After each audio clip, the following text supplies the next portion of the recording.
Siapa yang baru tahu hari ini, supaya tahu bahwa hanya ada satu hal, ya saya ulangi, hanya ada satu hal yang Papa inginkan dari kita. Bukan doa, bukan baca Alkitab, bukan melayani, bukan memberi persembahan. Tetapi satu hal ini yang harus dimiliki oleh semua kita, yaitu mengenal Dia. Saudara coba perhatikan. Banyak orang sibuk dan rajin berdoa bahkan puasa. Tapi pernahkah kita menyadari? Wesley belum direkam ya ini? Belum direcord. Zoom-nya Wesley? Oh ini baru ini. Ini langsung masuk recording in progress. Nah ini sudah ya. Nah. Masuk ke YouTube ini. Oh masuk YouTube ya. Oh ya. Nah saudara perhatikan. Ada orang Kristen sibuk berdoa, rajin berdoa, rajin puasa. Tapi pernah nggak sadar kalau orang itu tidak mengenal Tuhan, terus doanya itu kepada siapa dan untuk apa? Puasanya juga. Ada orang sibuk melayani, bahkan sampai bisa mengusir setan-setan demi nama Tuhan Yesus. Buat banyak mujizat demi nama Tuhan Yesus. Menyatakan firman demi nama Yesus. Tapi ingat, Tuhan Yesus berkata, "Hanyalah engkau, karena aku tidak pernah mengenal kamu." Nah, jadi aktif melayani, tapi enggak mengenal. Kan celaka sekali. Orang boleh sibuk dan rajin memberi persembahan. Tetapi kalau enggak mengenal juga, berarti motivasinya salah untuk dia memberi persembahan itu. Maka itu tema yang kita pakai hari ini.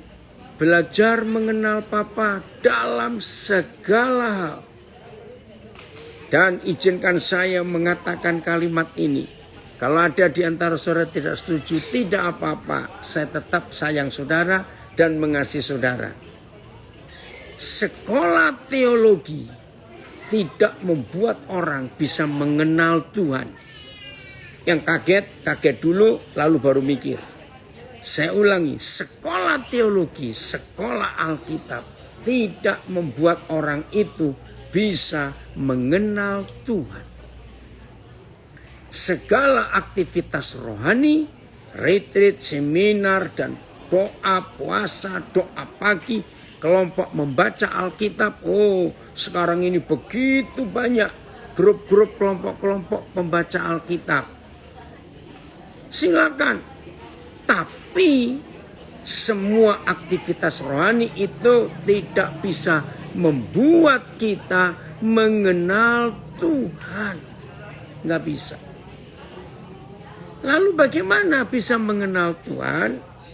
Saudara, ternyata mengenal Papa itu hanya lewat peristiwa-peristiwa kejadian sehari-hari yang kita alami, dan biasanya justru kejadian yang tidak mengenakkan kita.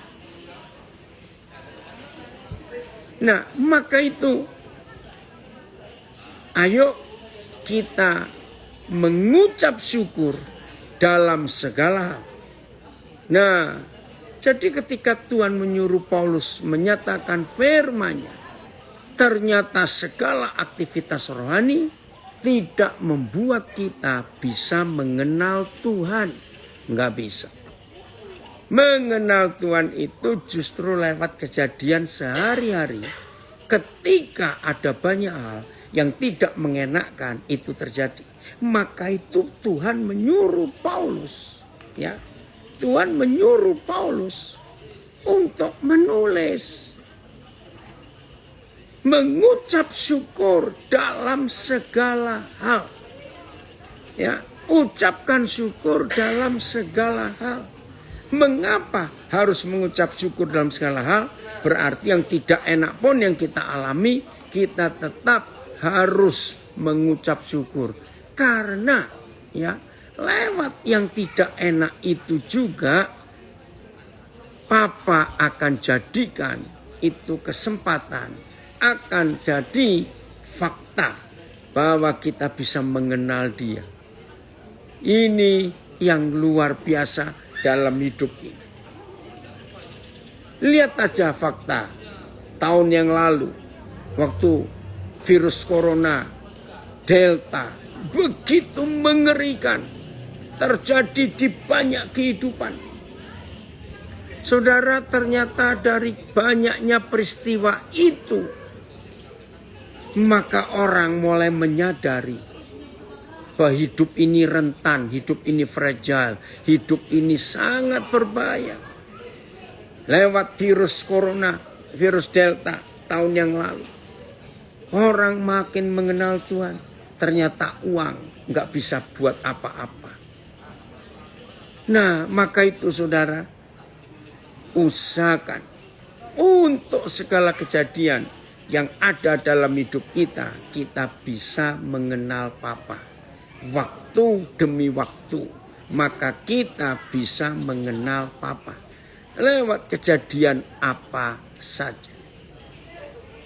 Lihat pengalaman Ayub.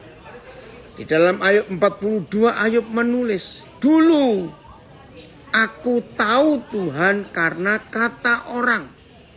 Ya, ini pengalaman Ayub. Dulu aku mengenal Tuhan karena kata orang.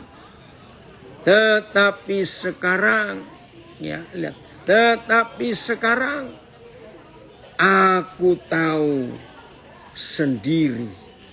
Nah, kapan Ayub mengalami perjumpaan dengan Tuhan? Dan kita tahu kalau kita menyebut nama Ayub, mendengar kata Ayub, yang muncul pasti kengerian dan penderitaan Ayub yang begitu luar biasa. Saya percaya di antara kita yang sedang belajar saat ini, baik via Zoom, Instagram, Facebook, ataupun audionya yang saya rekam juga, saya percaya belum ada atau tidak ada orang yang pernah mengalami penderitaan seperti Ayub. Punya 10 anak, mati semua. Catat 10 anak mati di hari yang sama. Saya tuh gak bisa bayangkan waktu membaca kisah Ayub. Anak satu saja meninggal, kita sudah gak tahu mau apa. Ini 10 anak meninggal di hari yang sama, di saat yang sama. Gak gila saja sudah untung. Setelah anak mati, bisnis, kekayaan lenyap dalam sehari juga. Ayo, siapa yang pernah mengalami seperti Ayub? Ayub mengalami semuanya itu. Maka itu di akhir pasal kitab Ayub, dia berkata, kalau dulu aku hanya tahu Tuhan karena kata orang. Tetapi sekarang, terima kasih Filipus, Ayub 42 ayat 5. Hanya dari kata orang saja aku mendengar tentang engkau. Baru mendengar. Tetapi sekarang, luar biasa. Mataku sendiri memandang engkau. Kapan dengan mata sendiri Ayub memandang Tuhan? Justru dalam penderitaannya yang tak terkatakan itu. BIS, dahulu pengetahuanku tentang engkau hanya ku dengar dari orang saja dahulu. Tetapi sekarang ku kenal engkau dengan berhadapan muka. Wah, kan keren. Kapan Ayub mengenal Tuhan dengan berhadapan muka? Saya ulangi lagi, waktu dia di dalam penderitaan yang tak terkatakan itu. Ayat, aku sudah mendengar kabar tentang engkau hanya dengan telinga. Tetapi sekarang mataku telah melihat engkau. Luar biasa. FYH Filipus. Coba kita lihat ini FAYH. Terima kasih Bapak. Kalau dalam setiap kejadian yang Tuhan izinkan terjadi di hidup kami, yang enak maupun gak enak, ternyata itu Papa jadikan sebuah alat untuk kami mengenal Tuhan lebih dekat lagi. FAYH. Namun kini aku berkata, aku telah mendengar tentang engkau dari orang lain. Tetapi sekarang aku sendiri telah melihat dan memandang engkau. Wow, terima kasih Tuhan.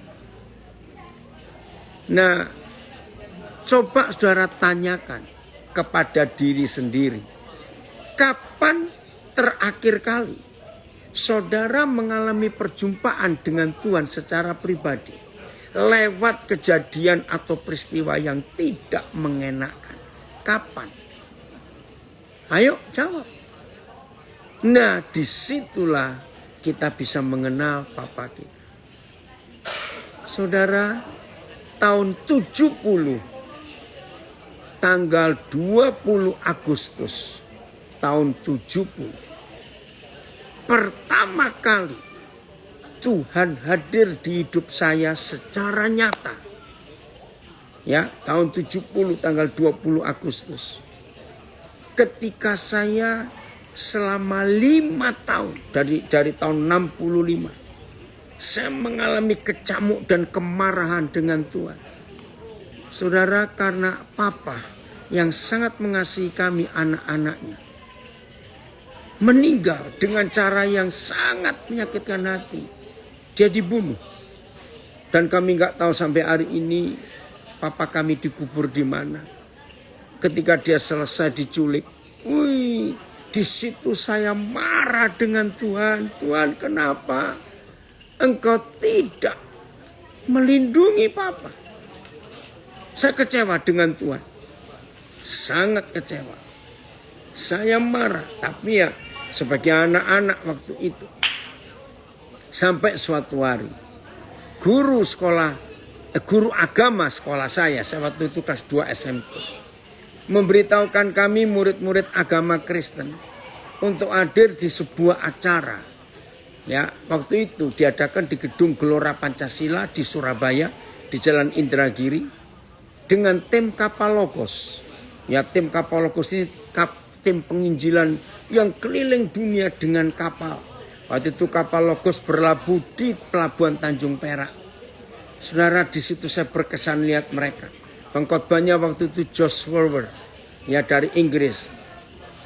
Mungkin beliau masih hidup sampai hari ini. Nah, yang menerjemahkan itu hamba Tuhan Bapak Stefanus Damaris, salah satu mentor saya. Nah, hari itu, malam itu, saya kaget dalam keadaan doa. Setelah dengar firman, saya nggak ngerti apa-apa waktu itu. Saya lagi berdoa, seperti semua orang di gedung itu berdoa karena setelah saya khotbah. Tiba-tiba dalam keadaan saya tutup mata berdoa. Saya masih ingat, saya masih pakai celana pendek karena anak SMP. Dari tempat kos saya di daerah Grogol Kalimir, Jagaran, kami naik sepeda rame-rame ke Jalan Indragiri. Nah, tiba-tiba waktu kami duduk di tribun karena itu gedung olahraga. Saya rasa betul dari sebelah kanan saya, ya, Papa saya hadir. Loh, kan dia sudah meninggal.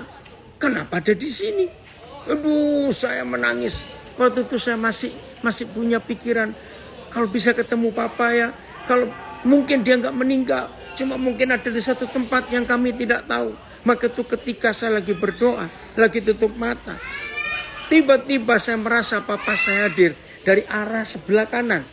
Ya, ini kan gedung olahraga, jadi ada tempat duduk yang mengarah ke atas itu. Terus saya itu berkecamuk di hati saya. Dia kan sudah meninggal, kenapa dia ada di sini? Nah, karena dari sekolah minggu sudah diajar sebuah konsep, kalau berdoa nggak boleh buka mata, kalau berdoa melek itu berdosa. Nah, saya takut berdosa, jadi saya nggak buka mata. Cuma saya merasa dia ada di sini. Saudara, saya rasakan kehadirannya. Saya masih ingat waktu kami masih kecil bagaimana walaupun kami sudah tidur atau sedang tidur, kalau Papa masuk ke kamar kami, saya bisa merasa, oh Papaku di sini. Nah, saya rasakan itu. Dia datang ke dekat saya. Saudara, tiba-tiba saya menangis. Karena saya kangen, saya rindu dia. Apalagi pelukannya. Aduh, betul Pak Pendeta Sitorus, itu saya alami. Klimaksnya, saudara. Saya merasa dipeluk. Saya ingat betul pelukan Papa itu. Saya ingat sudah 5 tahun. Kejadian Papa nggak ada itu. Waduh, saya nggak bisa menahan tangisan saya. Nah, saya sadar. Ya nak, justru itu Papi bisa seperti ini. Mengalami betul. Apa yang saya sadar? Teman-teman saya ini tahu saya nangis. Waduh, malu saya. Saya pikir, wah, nanti pulang ini bisa kacau ini. Pasti mereka meledek saya. Kenapa saya nangis? Darren, sudah lama Papa nggak dengar kabarmu nak. Kontak-kontak ya, Papa tunggu WA-mu Darren. Saya menangis, sudah saya luapkan semua kerinduan saya terhadap Papa saya setelah 5 tahun itu. Nah, sejak hari itu saya mengalami sebuah revolusi pengenalan kepada dia sebagai Papa. Itu Agustus tahun 70. April 80. Ya, April 80. Saya ikut sebuah training. Namanya Discipleship Training School, DTS. Dari sebuah yayasan dari Amerika, Youth with a Mission. Di Kota Lawang, Jawa Timur. Nah, pengajarnya waktu itu Kalafi Moala, Gary Stephen, Keith Browning. Saudara, ketika saya mendengarkan mereka mengajar tentang the Father Heart of God. Tuhan itu hatinya adalah hati seorang Papa. Maka itu Tuhan Yesus dalam mengajar doa, Bapa kami yang ada di dalam surga. 10 tahun saya baru tahu jawabannya. Bahwa yang datang malam itu di gedung olahraga itu dan memeluk saya bukan Papa saya, tetapi Papa di surga. Maka itu ayat yang mereka pakai di bulan April tahun 80 itu adalah Mazmur 103 ayat 13. Saya ulangi, Mazmur 103 ayat 13. Seperti Papa sayang kepada anak-anaknya, demikianlah Tuhan sayang kepada orang yang takut akan Dia. Jadi mereka itu mengajar. Kalau seorang manusia sejak masih anak-anak, sejak masih kecil, disakiti oleh papa jasmaninya, enggak akrab dengan hubungannya dengan ayah kandungnya, maka dia sulit mengenal Tuhan sebagai Papa yang di surga. Karena hubungannya enggak baik. Jadi setelah 10 tahun saya baru dapat jawaban. Oh, yang datang malam itu bukan Papa saya, tapi Papa di surga. Karena saya begitu dekat dengan Papa jasmani saya. Ya Rekson, ini anak saya dari Mentawai. Ya, dari pagi semangat Papi, luar biasa. Dari pagi sampai malam tetap semangat. Karena kurus memberi kekuatan. Betul, hari ini saya ngajar 4 kali, saudara. Puji Tuhan. Ya, Tuhan tetap hadir di hidup kita. Nah, justru lewat kemarahan, kekecewaan saya dengan Tuhan. Karena kenapa Tuhan gak menjagai Papa, sehingga Papa saya harus meninggal. Dan sampai hari ini kami gak tahu dia dikubur di mana. Di situ saya jumpa Tuhan. Nah, sejak hari itu sampai hari ini, pengenalan saya kepada Papa di surga makin dekat. Iya nak, ini anak saya dari Taiwan hadir. Iya Ramon, pasti kamu belum hadir tahun 70. Ya, belum lahir. Maaf. Tapi itu kasih yang saya rasakan sampai pada hari ini dan tidak pernah habis. habis kasih itu, nggak pernah habis. Terima kasih Papa, terima kasih. Nah, mengenal Papa itu tidak ada stopnya. Makin hari makin dalam, makin dalam, makin dalam, makin dalam. Suatu anugerah Tuhan yang luar biasa. Nah, saya hanya cerita untuk kemuliaan Tuhan, jadi kesaksian saudara. Anak-anak saya sebagian besar, iya Elizabeth, luar biasa bukan Papa di surga. Nanti mereka akan membuat sebuah acara untuk mensyukuri bulan Agustus tahun 2022 ini Tuhan memampukan saya selama 50 tahun berjalan ini, dia mempercayai saya memberitakan firman. Jadi saya pertama kali khotbah itu bulan Agustus tahun 72 tanggal 26. Di bawah seorang mentor bimbingan seorang hamba Tuhan hebat, Yeremia Rim. Saya diajar, saya didorong untuk berani khotbah. Waduh, saya kaget. Nah, maka itu saya jadikan itu hari pertama saya berkhotbah. Berarti nanti Agustus tahun ini 50 tahun. Saya juga nggak nyangka. Ada banyak kekurangan saya, ada banyak kesalahan saya, ada banyak kebobrokan kejahatan saya. Tapi dia boleh mempercayai saya. Sungguh Pak Timotius Eko, Papa di surga itu sangat baik. Terima kasih Pak Yohanes Eina, saya akan tetap semangat untuk mengajarkan itu. Dari Lawang ada tanya, kalau ada anak mengalami gitu solusinya apa? Ya carikan siapa yang bisa jadi papa buat anak itu. Untuk mewakili papa jasmaninya supaya papa jasmaninya minta maaf dan menyembuhkan hatinya. Itulah kasih Tuhan yang harus. Ya ada yang tanya, sejak umur 16 Miming Teja saya mulai khotbah. Umur 16. Betul Vera. Kalau kita bisa hidup dengan Papa di surga sebagai Papa jasmani kita. Waduh, itu hidup luar biasa. Waktu demi waktu perjalanan ini menyenangkan walaupun ada banyak hal yang berbahaya. Jika kita tahu siapa yang kita layani, pasti perkenanannya selalu menyertai kita. Terima kasih Bapak. Betul Pak Budiarto, luar biasa itu. Benar, Tuhan sangat ajaib. Saya nggak bisa mengerti cara Papa bekerja dalam hidup ini. Nah, sudah berapa lama setiap kita berjalan bersama Tuhan? Sudah berapa lama? Walaupun tidak semua kita pernah tahu ingat tepat tanggal, bulan, dan tahunnya. Enggak apa-apa.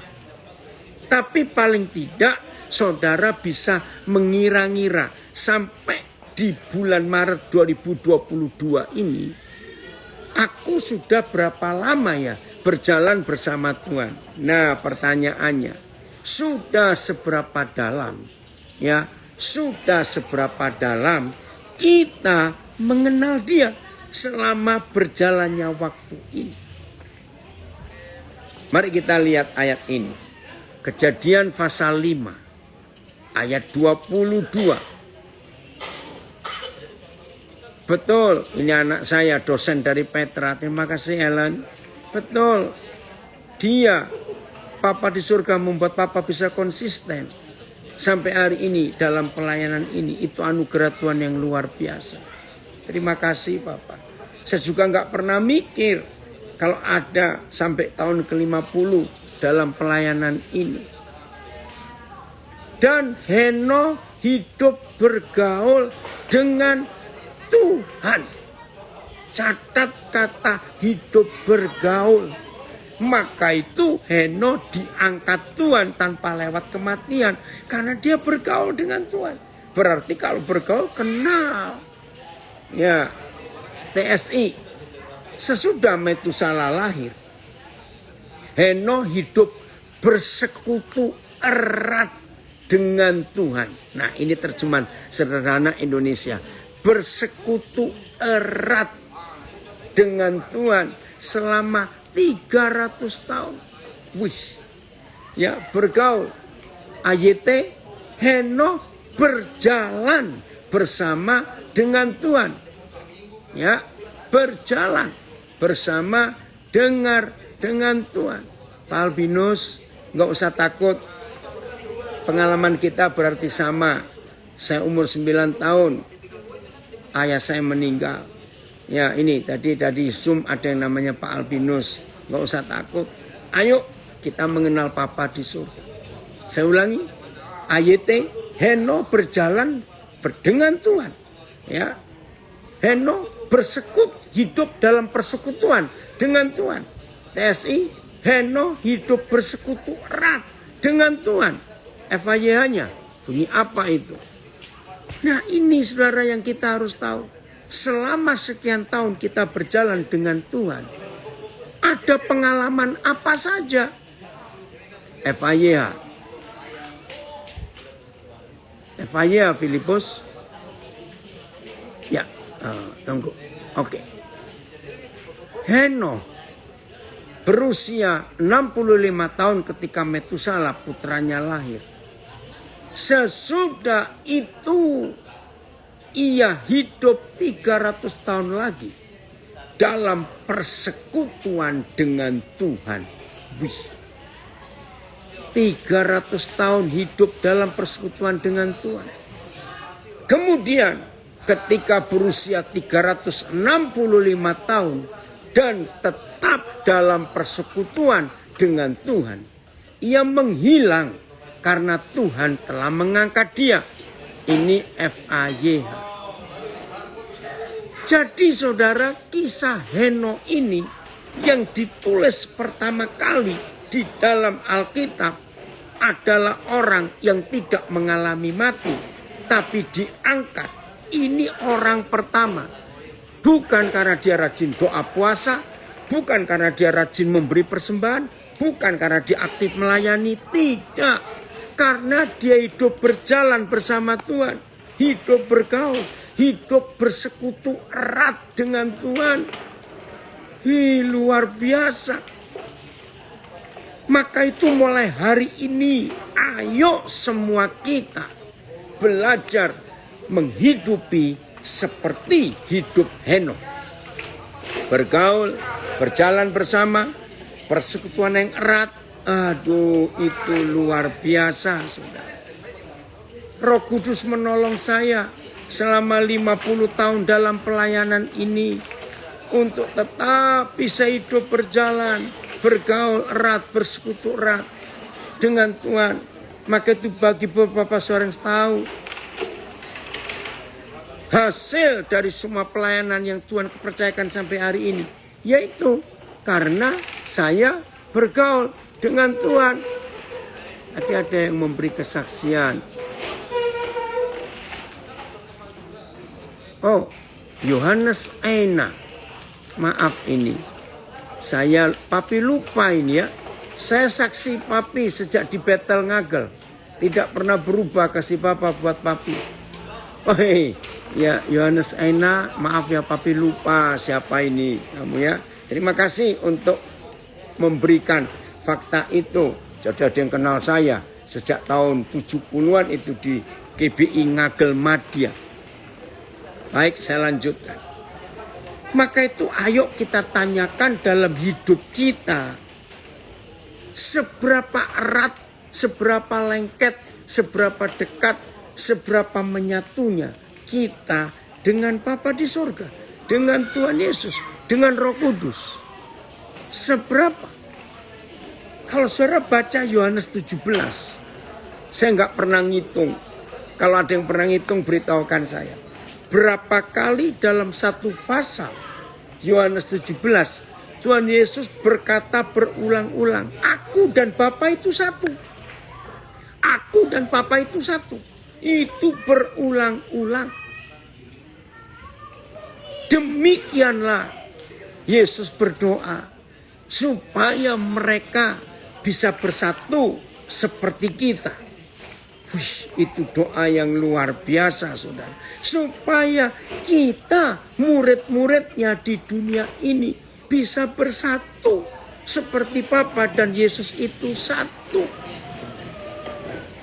Apa artinya satu? Ya selalu bersama-sama. Menyatu. Terima kasih Bapak untuk kerinduan itu. Coba kita buka Efesus pasal pertama. Mulai ayat ketiga. Satu terjemahan aja Filipus. Karena Papi akan melihat seluruh perikop ini. Efesus pasal pertama. Mulai ayat ketiga. Kita akan hitung sebuah fakta yang luar biasa. Ya. Terpujilah Tuhan dan Bapa Tuhan kita Yesus Kristus. Yang dalam Kristus. Nah ini yang kita mau hitung. Tolong bantu saya ngitung ya. Saya nggak sempat. Ya. Yang dalam Kristus. In Christ. In Christ. Filipus ada TSI-nya enggak? Yang terjemahan ini. Ayat ini ada TSI-nya tidak? Karena saya mau mengajak saudara berselancar. Ya berenang. Untuk membuka rahasia di dalam Kristus. Terpujilah Tuhan yaitu Bapa dari Tuhan kita Kristus Yesus. Karena melalui persatuan kita dengan Kristus. Nah, terjemahan sederhana Indonesia menggunakan kata persatuan kita dengan Kristus. Ya, BIS, terpujilah Tuhan Bapa Tuhan kita Yesus Kristus yang memberkati kita dengan segala berkat rohani karena kita bersatu dengan Kristus. Nah, kita akan hitung, oke? Ayat 4 Filipus ya ayat 4. Masih Efesus 1. Ya tolong bantu saya ngitung. Ayat 4. Satu terjemahan aja dah ya. Nanti kalau perlu Bapak baru pindah ke terjemahan yang lain supaya lebih gampang. Oh, Bapak kita luar biasa, saudara, luar biasa. Terima kasih. Ayat 4 sekarang, ayat 4. Sebab ada kata apa? Di dalam Dia. Sudah 2 kali ya. Sebab di dalam Dia. Tuhan telah memilih kita sebelum dunia dijadikan supaya kita kudus dan tak bercacat di hadapannya. Ayat 5. Dalam kasih Ia telah menentukan kita dari semula oleh Yesus Kristus untuk menjadi anak-anaknya sesuai dengan kerelaan kehendaknya. Nggak ada di dalam Kristus ayat yang kelima. Ayat 6. Supaya terpujilah kasih karunia-Nya yang mulia yang dikaruniakannya kepada kita di dalam Dia. Udah 3 kali ya. Di dalam Dia yang dikasihnya. Ayat 7. Sebab di dalam Dia. Sudah berapa? 4 ya. Dan oleh darahnya kita beroleh penebusan. Yaitu pengampunan dosa menurut kekayaan kasih karunia-Nya. Terus. Yang dilimpahkannya kepada kita. Dalam segala hikmat dan pengertian. Ayat 9. Sebab Ia telah menyatakan rahasia kehendaknya kepada kita sesuai dengan rencana kerelaannya, yaitu rencana kerelaan yang dari semula ditentukannya di dalam Kristus. Sudah berapa? Saya lupa, nggak apa-apa. Seorang itu. Ayat 10. Sebagai persiapan kegenapan waktu, ya, saya ulangi, sebagai persiapan kegenapan waktu untuk mempersatukan kita di dalam Kristus sebagai kepala segala sesuatu baik yang di surga maupun yang di bumi. Sudah berapa ini? 5, 6, 7 saya lupa. Ya, hebat. Nah, lihat ayat 11. diberi penekanan oleh Paulus. Aku katakan, tanda pembuka kata, ya, di dalam Kristus. Karena di dalam dialah. Ini di ayat 11 ada 2 kali. Aku katakan di dalam Kristus. Karena di dalam dialah kami, ya, mendapat bagian yang dijanjikan. Kami yang dari semula ditentukan untuk menerima bagian itu sesuai dengan maksud Tuhan yang di dalam segala sesuatu telah bekerja menurut keputusan kehendaknya. Filipus coba ayat 11 pakai terjemahan yang lain. Wih, ini penekanan yang luar biasa, saudara. Terima kasih, Bapak. Nah, jadi otomatis kalau saudara dan saya tetap hidup di dalam Kristus, otomatis pengenalan kita kepada Bapa makin sempurna. Oke, ayat dalam Kristus kita juga telah menjadi bagian dari warisan yang ditetapkannya dari semula sesuai dengan rencananya yang mengerjakan segala sesuatu dalam keputusan kehendaknya. BIS. Tuhan mengerjakan segala sesuatu menurut keinginannya dan keputusannya sendiri. Sejak semula Ia sudah memilih kita sebab Ia ingin supaya kita menjadi umat-Nya karena bersatu dengan Kristus. TSI. Memang Tuhan mengatur segala sesuatu sesuai dengan apa yang sudah ditentukan dan dikehendakinya, ya, dan kita pun ternyata sudah dipilih dari permulaan dunia untuk mewarisi hak sebagai umatnya melalui persatuan dengan Kristus. Saudara hitung berapa kali di dalam Kristus, di dalam Kristus. Jadi kita ini sudah di dalam Dia. Oh, 10 kali. Terima kasih Pak Ivan Lo. 10 kali di dalam satu perikop. Kita ada di dalam Kristus. Nah, saudara, rahasia terbesar dari semua tulisan Paulus, surat-surat Paulus, saudara akan ketemu mulai hari ini, yaitu kata in Christ, di dalam Kristus, di dalam Kristus. Itu kunci surat-surat Paulus. Nah, coba kita bandingkan, ya. Bukan untuk meremehkan Petrus, tidak.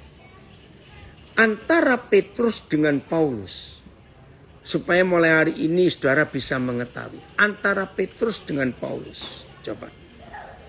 Siapa yang begitu dekat, begitu akrab, dan sering atau selalu bersama Tuhan Yesus? Ya jelas Petrus. Karena dia dari pertama kali dipilih jadi murid, ya, terus berlanjut, ya, Rino Petrus. Bahkan Petrus ini satu-satunya murid loh yang mengalami semua mujizat. 11 yang lain tidak. Di antaranya jalan di atas air, cuma Petrus, yang 11 enggak. Mertuanya mengalami mujizat disembuhkan, cuma Petrus, yang 11 tidak. Mujizat ketika dia potong telinga Malkus, lalu Tuhan Yesus ambil telinga yang terpotong dan ditempelkan lagi ke tempatnya. Widuh, itu Petrus yang alami.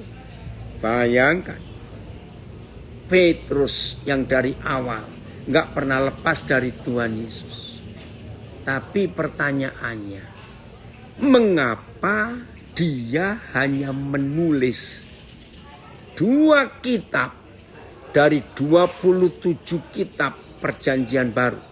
Kalau saya hitung Matius sampai Wahyu itu 27. Tapi Petrus hanya nulis 2 kitab. 1 Petrus dan 2 Petrus. Luar biasa. Puji Tuhan ya, anugerah, orang anugerah kesaksiannya betul. Ketika Roh Kudus dibukakan, ketika Roh Kudus membukakan kebenaran, rahasia yang tertutup dibuka, maka kita makin mengenal Bapa. Paulus, ini perbandingannya, yang tidak pernah jumpa Tuhan Yesus secara fisik ya, secara fisik. Petrus kan selalu kumpul Tuhan Yesus secara fisik. Paulus ini enggak. Istilah orang Jakarta, boro-boro ketemu, dia benci kok. Saulus enggak percaya Tuhan Yesus, bahkan benci, catat itu. Bahkan Saulus lah pembunuh murid-murid Yesus, pembenci murid-murid Yesus. Enggak, bukan cuma enggak suka, benci. Saudara pernah hitung? Dari 27 kitab perjanjian baru, 14 itu tulisan Paulus. Dari mana saya ngitung 14? Dari mulai kitab Roma. Perhatikan, dari kitab Roma sampai Ibrani itu 14 kitab. Semuanya tulisan Paulus.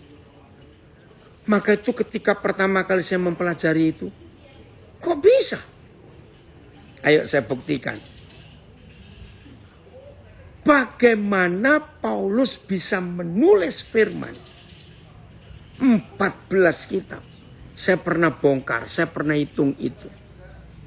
Ternyata kira-kira 90% yang disampaikan oleh Paulus dalam 14 kitab itu, catat tuh, kira-kira 90% adalah firman yang belum pernah disampaikan, diberitakan oleh Tuhan Yesus. Nah, itu saya lebih kaget lagi. Bagaimana seorang yang benci Tuhan Yesus dan gak pernah ketemu secara fisik, kok bisa menuliskan firman yang 90% tidak pernah, bukan cuma belum pernah, tidak pernah disampaikan oleh Tuhan Yesus. Begini logika saya. Apa Tuhan Yesus pernah tulis buku? Sehingga Paulus baca bukunya Tuhan Yesus, terus dia khotbah? Tidak. Apakah Tuhan Yesus pernah buka sekolah teologi, lalu Paulus kuliah di situ? Tidak juga. Nah, saya harap saudara yang baru tercelik, Paulus nggak pernah ketemu Tuhan Yesus, bisa nulis 14 kitab. Jawabannya, di dalam Kristus Yesus. Jadi apa yang Paulus ajarkan, itu yang dia alami. Karena dia sudah menyatu dengan Kristus Yesus. Dia tinggal di dalam Kristus Yesus. Otomatis dia kenal siapa Tuhan Yesus. Karena dia kenal, maka itu dia bisa nulis. Saudara, luar biasa Paulus ini. Maka itu ayo kita alami. Bahwa pengenalan kita kepada Tuhan itu segala-galanya. Bukan aktivitas pelayanan, aktivitas rohani. Bukan, mengenal. Hidup bergaul dengan dia, menyatu dengan dia. Maka kita akan kenal, makin kenal, dan makin kenal. Luar biasa Tuhan kita. Terima kasih Bapak untuk hal yang luar biasa ini. Maka itu mari kita tanyakan, bagaimana hidup kita sekarang? Saya pernah jadi guru sekolah minggu hampir 14 tahun. Maka itu ternyata kalau kita pernah jadi guru sekolah minggu melayani anak-anak, kita tuh punya kekayaan rohani yang luar biasa. Banyak peristiwa yang saya alami dengan anak-anak yang membuat saya makin kenal siapa Papa. Serius. Banyak. Nah, salah satunya suatu hari, ya, aduh kalau saya ingat ini lucu, ini anak, gemes saya. Sayang saya nggak tahu dia di mana sekarang. Nah, suatu hari dalam acara santai, saya ajak anak-anak diskusi. Ayo, siapa mau tanya sesuatu pada Om? Waktu dipanggil Om ya. Tiba-tiba nenek mengatakan, Om bisa terbang nggak? Saya kaget. Saya pikir anak ini tanya apa? Tolong ya, jangan sekali-kali merendahkan anak kecil, jahat dan salah besar. Saya ulangi, jangan sekali-kali pernah merendahkan anak kecil. Jangan pernah meremehkan anak kecil. Saya menghormati mereka, saya belajar dari mereka. Karena itu perintah Tuhan Yesus, belajarlah kepada anak-anak.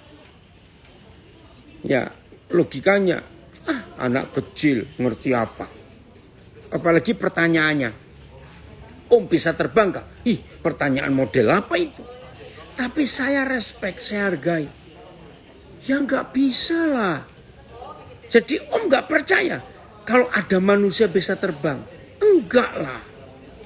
Saudara, dengan polosnya dia berkata, tapi Om pernah naik pesawat terbang gak?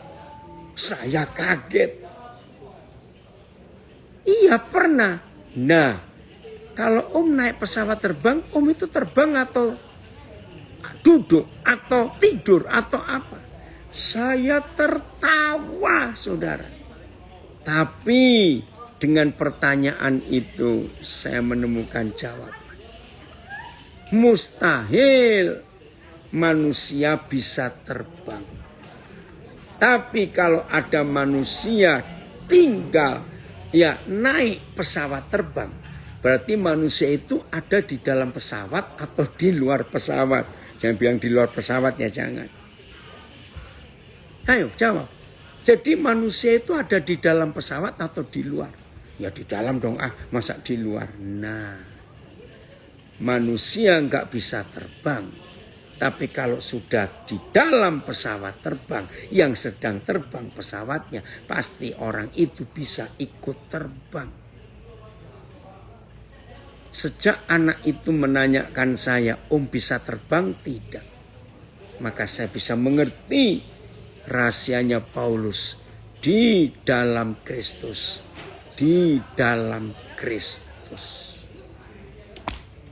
Luar biasa. Jadi saudara bisa terbang? Ya bisa, ayo naik pesawat. Bisa terbang kita. Jadi sekarang kita ngerti ya. Apa yang terjadi di hidup kita. Kalau dalam hidup kita, di dalam Kristus. Tinggal di dalam Kristus. Wih, dahsyat hidup ini. Maka itu Paulus bisa menulis. Itu pengalamannya. Galatia 2 ayat 20. Masih ingat ayat itu? Aku ini hidup. Ya, Galatia 2:20. Tapi bukan lagi aku yang hidup. Lalu siapa? Kristus Yesus yang hidup di dalam aku. Dan hidupku yang kuhidupi dalam daging sekarang ini, itu adalah hidup karena iman. Perhatikan kata berikut. Karena iman di dalam anak Tuhan itu. Ada kata di dalam lagi. Makasih Filipus. Aku hidup. Tapi bukan lagi aku sendiri yang hidup. Melainkan Kristus yang hidup di dalam aku. Dan hidupku yang kuhidupi sekarang ini di dalam daging. Adalah hidup oleh iman dalam anak Tuhan. Yang telah mengasihi aku dan menyerahkan dirinya untuk aku. Dalam anak Tuhan.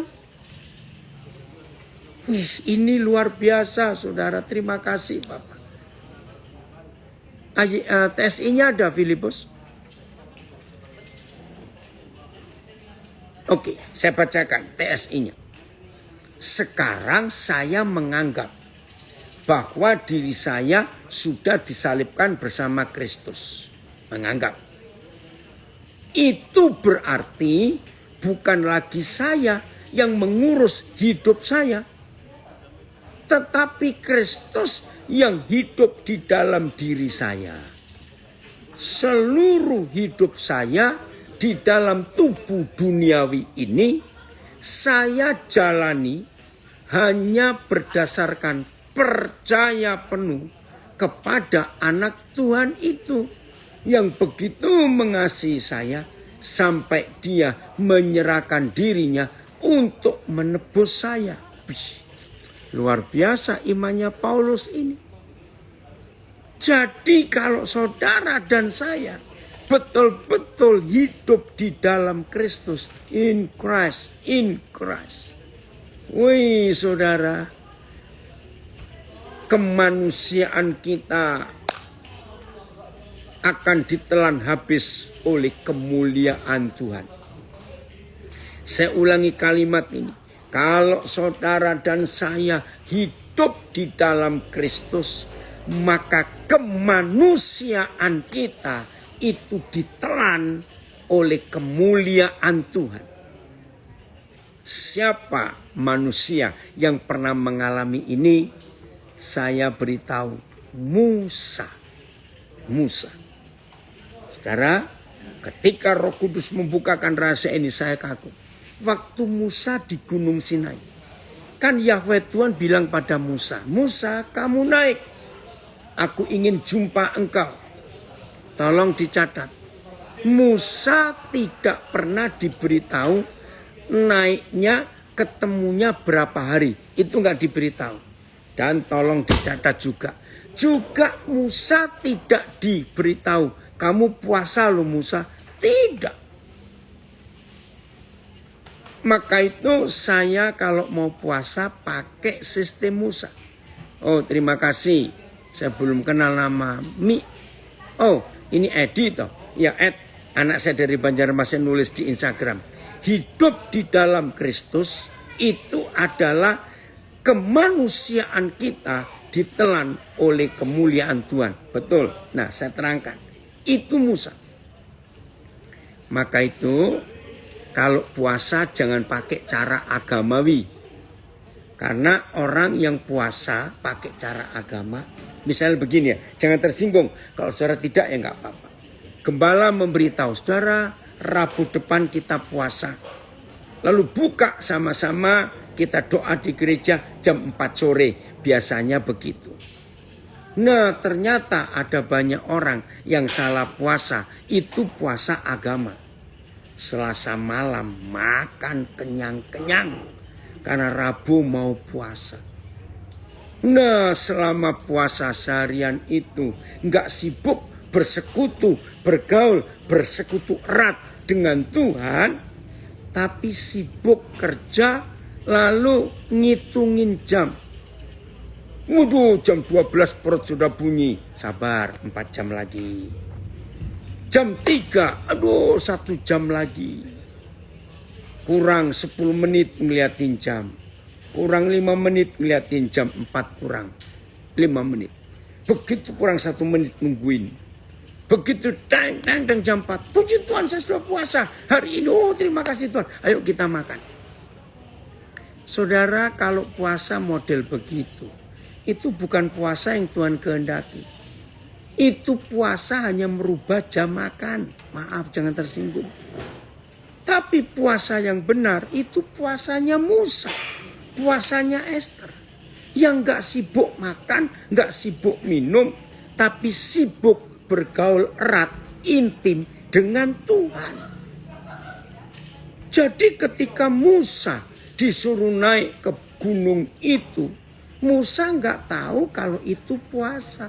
Begitu Musa naik berjumpa Tuhan, lalu Tuhan melingkupi Musa dengan hadiratnya yang begitu luar biasa. Musa nggak sadar sudah 40 hari 40 malam. Jadi dia nggak makan, nggak minum, nggak tidur, nggak berak, nggak kencing. Nggak.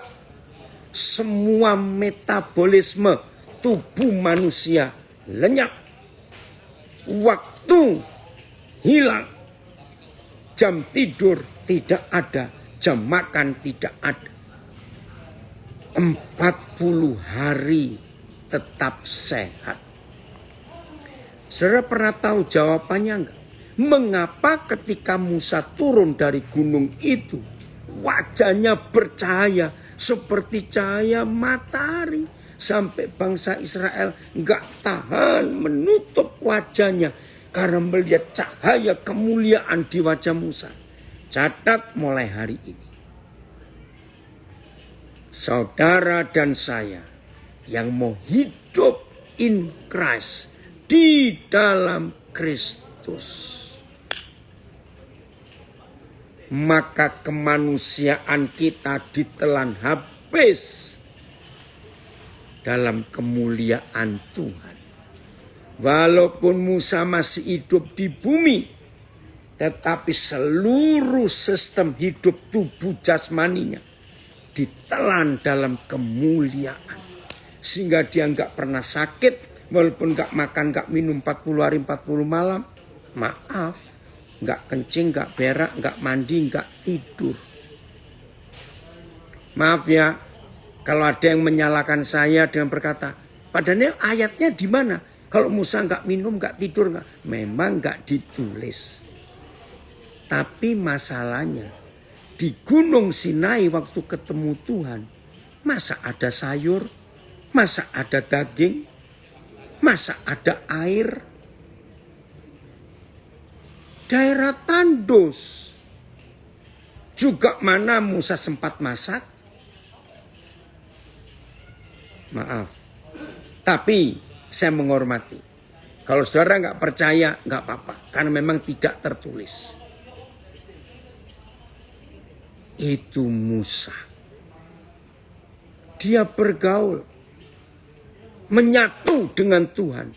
Maka itu wajahnya menampilkan kemuliaan Tuhan. Seperti itu Tuhan mau dengan hidup kita. Mengenal. Yaitu ketika kita disembunyikan di dalam Kristus. Kita ada di dalam Yesus. Ayat terakhir. Yohanes 14 ayat 20. Papa terima kasih. Ini ayat terakhir. Luar biasa Tuhan. Yohanes 14 ayat 20.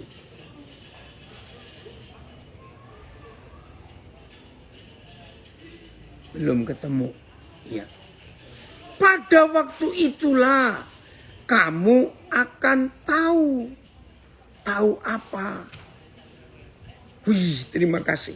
Pada waktu kapan? Pada waktu itu. Saya boleh jawab, pada waktu saudara dan saya tinggal di dalam Kristus. Di dalam Kristus. Pada waktu itulah kita akan tahu. Tahu apa? Satu, bahwa aku di dalam Bapakku. Pelan-pelan. Yesus di dalam Bapa. Dan ini yang saya katakan tadi. Sepanjang penulisan doa Tuhan Yesus di Yohanes 17, berkali-kali Tuhan Yesus berkata, aku dan Bapa itu satu. Bapa dan aku itu satu. Itu gak bisa kita bantah, gak bisa kita debat. Memang Yesus dan Tuhan itu satu. Maka itu kita tahu yang pertama, Yesus di dalam Bapa. Yang kedua, dan kamu, saudara dan saya ada di mana? Di dalam Yesus. Itu yang kedua. Nah, kalau yang pertama tadi Tuhan Yesus di dalam Bapa, lalu yang kedua kita di dalam Yesus, berarti otomatis enggak kita juga bersatu dengan Bapa di surga. Betul? Karena dia di dalam Bapa. Setelah Bapa dan Tuhan Yesus menyatu, kita dibawa masuk ke dalam Yesus. Kan otomatis saudara dan saya pun ada di dalam Bapa dan ada di dalam Yesus. Betul Gurga? Ini anak saya dari Nabire. Aku dan Papa itu satu, betul. Tapi dengan Tuhan Yesus pun kita semuanya juga satu. Luar biasa Tuhan kita. Apakah selesai? Belum. Ada yang ketiga. Dan aku di dalam kamu. Ini unik. Ini luar biasa. Nah, kalau Tuhan Yesus di dalam kita, berarti Papa ikut di dalam kita juga tidak? Ya tentunya, Karena yang pertama tadi kan Tuhan Yesus di dalam Bapa. Nah, setelah kita di dalam Yesus dan otomatis di dalam Bapa juga, ternyata belum selesai. Tuhan Yesus di dalam kita. Nah, kalau Tuhan Yesus di dalam kita, berarti Bapa juga ada di dalam kita. Waduh, orang Jakarta bilang ini gila. Berarti saudara dan saya dibungkus luar dan dalam. Yesus dan Bapa ada di luar kita karena kita ada di dalam Bapa dan di dalam Yesus. Tapi ternyata di dalam kita pun gak kosong. Karena di dalam kita ada Bapa dan ada Tuhan Yesus. Gila gak ini, saudara? Ini murid Yesus. Nah, ada yang tanya di IG saya, Pastor, kalau kita di dalam Kristus kok masih bisa jatuh dalam dosa ya? Jawabannya, pertanyaannya salah. Kalau kita masih bisa jatuh di dalam dosa, berarti kita sedang keluar dari Yesus. Musa begitu turun dari gunung Sinai, keluar dari hadirat Tuhan, dia kembali Musa manusia normal. Yang perlu minum, perlu makan, perlu tidur, perlu mandi, perlu BAB, perlu kencing. Tapi selama Musa nggak turun-turun, nggak ada dosa. Nah, jelas ya yang bertanya ini. Maka itu Tuhan minta supaya kita jangan keluar dari Dia. Jawabannya di mana? Yohanes 15 ayat 1 sampai 6, nggak usah dibuka ya. Akulah pokok anggur yang benar dan kamulah ranting-rantingnya. Ya. Tinggallah di dalam aku. Melekat, nempel pada dahan, pada batang pohon itu. Maka kita nggak akan mati. Akan nempel terus. Wih, saudara, luar biasa bukan? Kalau kita bisa hidup seperti ini. Ini yang Papa minta. Ayo kita berusaha mengenal